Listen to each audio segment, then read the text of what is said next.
কিন্তু এরকম লক্ষ লক্ষ এবং কোটি কোটি গ্যালাক্সি বিদ্যমান আছে। এই যে এরা বলে সংস্কার, আল্লাহ কি শুধু একবারই এই দুনিয়া বানানোর সিদ্ধান্ত নিয়েছিলেন? এই হিন্দু পণ্ডিতরা এটা বুঝতে পারছিল না। তো আমার বিশ্বাস যে হিন্দু ধর্মে যে জন্মের কথা বলা হয় তা হয়তো সত্যি, কারণ সে আগের জন্মে পাপ করেছিল, সেজন্য সে খোড়া হয়ে জন্মেছে।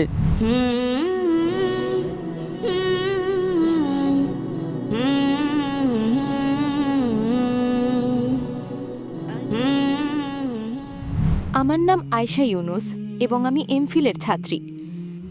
আমি মুসলিম, হিন্দু ধর্ম এবং ইসলাম সম্পর্কে এবং আল্লাহ তাআলাকে নিয়ে একটি বৈজ্ঞানিক প্রশ্ন আছে। বিজ্ঞান বলে যে প্রতিটি জিনিসের একটি সমান্তরাল এবং বিপরীত সমান্তরাল রূপ বিদ্যমান আছে। তো এই পৃথিবী গ্রহটি একটি ছায়াপথের ছোট একটি অংশ মাত্র, কিন্তু এরকম লক্ষ লক্ষ এবং কোটি কোটি গ্যালাক্সি বিদ্যমান আছে। তো কি যখন এই একটি গ্রহ যেটা পৃথিবী ধ্বংস হয়ে যাবে, এর ওপর কিয়ামত সংঘটিত হয়ে যাবে, তখন এই যে দুনিয়ার খেলা যেটাকে আল্লাহ তাআলা পবিত্র কুরআনে খেলা বলেছেন, এটা কি শেষ হয়ে যাবে? আল্লাহ কি শুধু একবারই এই দুনিয়া বানানোর সিদ্ধান্ত নিয়েছিলেন এবং এমন সৃষ্টি বানানোর কথা ছিল?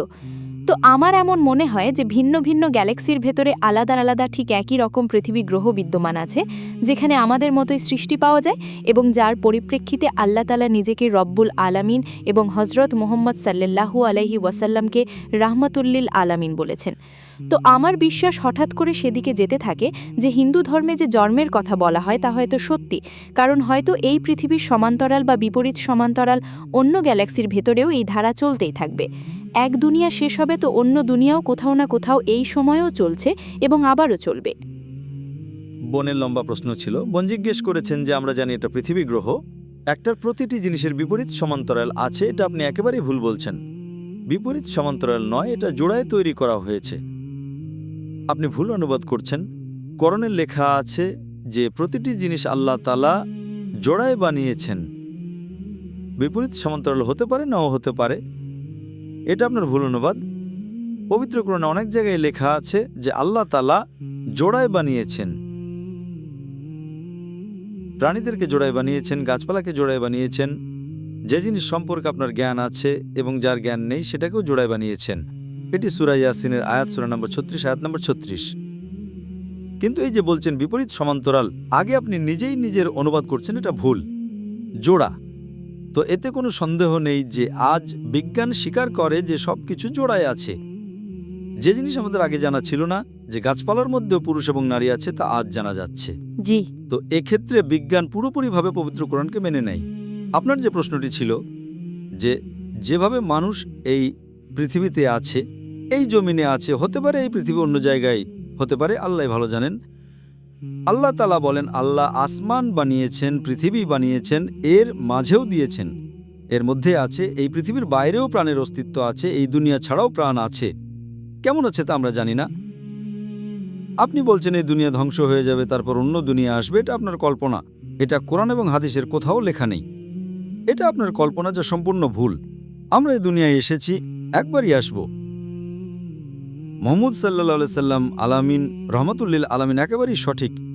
এই দুনিয়ার জগৎ জিনদের সবার জন্য তিনি রহমাতুল্লিল আলামিন। আমরা জানি না কত জগৎ আছে। এটা বলা যে দুনিয়া ধ্বংস হয়ে যাবে তারপর আরেকটি চলে আসবে, আর হিন্দু ধর্মের জন্মের ব্যাপার নিয়ে আপনি দুটো জিনিসকে জুড়ে দিচ্ছেন এবং একেবারে ভুল করছেন। তো এই যে বলা হিন্দু ধর্মের ভেতরে যে জন্মে বিশ্বাস করে, তার উত্তর আমি দিয়ে দিয়েছি। আপনি যদি আমার ক্যাসেট শোনেন, ইসলাম এবং হিন্দু ধর্মের মধ্যে মিলসমূহ, এই যে এরা বলে সংস্কার, যে আমরা জন্ম এবং পুনর্জন্মের চক্র, এটা তাদের ভুল ধারণা। হিন্দু ধর্মে যেটা আসে সেটা হলো পুনর্জন্ম। পুনর মানে পরবর্তী, জন্ম মানে জীবন। এটা পবিত্র কোরআন অধ্যয়ন করলে আমাদের কোনো আপত্তি নেই। পুনর মানে পরবর্তী, জন্ম মানে জীবন, পরবর্তী জীবন। আমরা পরবর্তী জীবনে বিশ্বাস করি, কিন্তু এটা বলা কারণ তাদের পণ্ডিতরা, এই হিন্দু পণ্ডিতরা এটা বুঝতে পারছিল না যে কেন কিছু বাচ্চা যারা জন্ম নেই তারা প্রতিবন্ধী হয়ে জন্মায়, হৃদরোগ নিয়ে, জন্মগত ত্রুটি নিয়ে জন্মায়। কিছু মানুষ গরিব হয়ে জন্মায়, কিছু ধনী হয়ে জন্মায়। তো ঈশ্বরও বিচার করতে পারেন না। ওই বাচ্চা জন্ম নিল, তার হার্টের অসুখ আছে, তার কি দোষ? তো তারা নিজেদের নিজস্ব একটা দর্শন বের করেছে, যাকে বলে সংস্কার। সংস্কৃতে বলে সংস্কার। জন্ম মৃত্যু, জন্ম মৃত্যুর চক্র, এটা তাদের।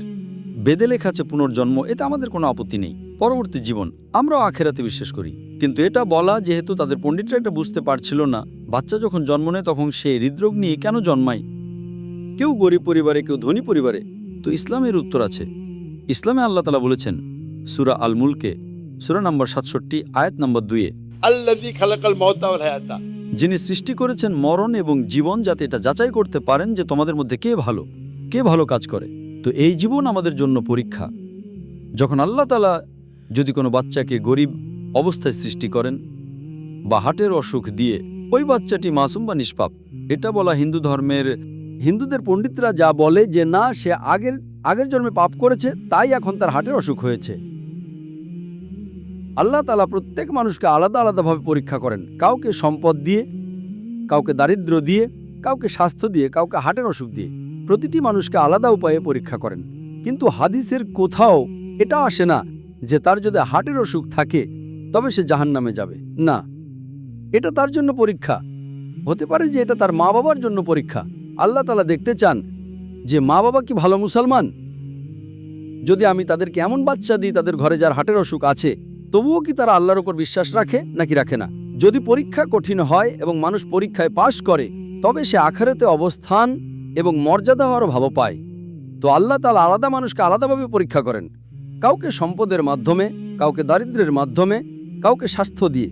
তো এটা বলা যে কারণ সে আগের জন্মে পাপ করেছিল সেজন্য সে খোড়া হয়ে জন্মেছে বা শারীরিক প্রতিবন্ধী হয়ে জন্মেছে, এটা তাদের ভুল চিন্তা। ইসলামের কাছে উত্তর আছে। আল্লাহ তাআলা বলছেন যে আল্লাহ তাআলা পরীক্ষা করছেন, আর আলাদা মানুষকে আলাদাভাবে পরীক্ষা করেন। আর কোনো মানুষ গরিব হওয়া মানে এই নয় যে সে জাহান্নামে যাবে, বরং সাধারণত আল্লাহ রাসূল সাল্লাল্লাহু আলাইহি ওয়াসাল্লাম বলেছেন গরিব মানুষের জান্নাতে যাওয়ার সম্ভাবনা আরও বেশি, কারণ তার পরীক্ষা আরও সহজ। ধনী মানুষকে হিসাব নিকাশ দিতে হবে, জাকাত দিতে হবে। তো জাকাত প্রত্যেকের জন্য ফরজ, ধনী মানুষের জন্য। তো ধনী যদি জাকাত দেয় তবে সে পুরো নম্বর পাবে। গরিব মানুষ তো এমনিতে জাকাতে 100তে 100 পেয়ে গেছে, তার জাকাত দেওয়ার প্রয়োজন নেই। তো আলাদা মানুষকে আল্লাহ তাআলা আলাদাভাবে পরীক্ষা করেন। এবং এটা আমি বিস্তারিতভাবে উল্লেখ করেছি আমার বক্তৃতায়, আপনি দেখতে পারেন। এই যে বলা দুনিয়া আলাদাভাবে আসবে, নতুন নতুন দুনিয়া থাকবে, এটা আপনার কল্পনা এবং একেবারেই ভুল। ধন্যবাদ। আমার নাম রিয়াজ পাল এবং আমার বাড়ি লাহোর। ডাক্তার সাহেব, আমার প্রশ্নটি হলো যে নবী সাল্লাল্লাহু আলাইহি ওয়াসাল্লাম 40 বছর বয়সে নবুয়তের ঘোষণা দিয়েছিলেন, আর তার আগে তিনি কার ইবাদত করতেন এবং কিভাবে করতেন? ভাই সাহেব, একটি ভালো প্রশ্ন করেছেন আমাদের খ্রিস্টান ভাই, যে মোহাম্মদ সাল্লাল্লাহু আলাইহি সাল্লাম নবী, তিনি হয়েছিলেন, নবুয়ত লাভ করেছিলেন 40 বছর বয়সে। তো তার আগে তিনি কার ইবাদত করতেন? মাশাআল্লাহ, একটি ভালো প্রশ্ন। মোহাম্মদ সাল্লাল্লাহু আলাইহি সাল্লাম এক আল্লাহর ইবাদত করতেন এবং আল্লাহ ছাড়া কারোর মধ্যে না অন্য কারোর ইবাদত তিনি করতেন না। তিনি বিশ্বাস করতেন যে আল্লাহ সুবহানাহু ওয়া তাআলার কোনো প্রতিচ্ছবি নেই, তার কোনো মূর্তি নেই, আর তিনি কেবল তারই ইবাদত করতেন। 40 বছর বয়সে যখন 40 বছরে পৌঁছালেন, তার কাছে ওহী এলো। যখন তিনি হীরা গুহায় গেলেন, ইকরা পড়ো, জিবরাইল আলাইহিস সালাম বললেন ইকরা পড়ো, ইকরা পড়ো। তো তারপর তিনি ইকরা বিসমি রাব্বিকাল্লাযী খালাক, সেটা সম্পূর্ণ তাফসীরের বিষয়। তো 40 বছর বয়সে তিনি নবী হন। তার আগে তিনি নবুয়ত লাভ করেননি, কিন্তু তিনি মুসলমান ছিলেন। মুসলিম মানে নিজের সম্পূর্ণ যে ইচ্ছা আছে, আকাঙ্ক্ষা আছে, তা আল্লাহর বিধান অনুযায়ী জীবনযাপন করা। তো নবুয়ত লাভ করার আগেও তিনি তবে আল্লাহর ইবাদত করতেন, কিন্তু তিনি নবী ছিলেন না, তাই তিনি অন্যদের কাছে এই বার্তা পৌঁছাতেন না। যখন তার কাছে আল্লাহর নির্দেশ চলে এলো, যখন তিনি নবী হলেন, তারপর তিনি মানুষকে ইসলামের দাওয়াত দিতে শুরু করলেন। তার আগেও তিনি মুসলিম ছিলেন। আদম আলাইহিস সালাম থেকে শুরু করে মুহাম্মদ সাল্লাল্লাহু আলাইহি সাল্লাম পর্যন্ত যত নবী এসেছেন তারা সবাই মুসলমানই ছিলেন। মুসলিম মানে এক আল্লাহর ইবাদত করা এবং আল্লাহ সুবহানাহু ওয়া তাআলার বিধান অনুযায়ী নিজের জীবনযাপন করা। আশা করি আপনি আপনার প্রশ্নের উত্তর পেয়েছেন।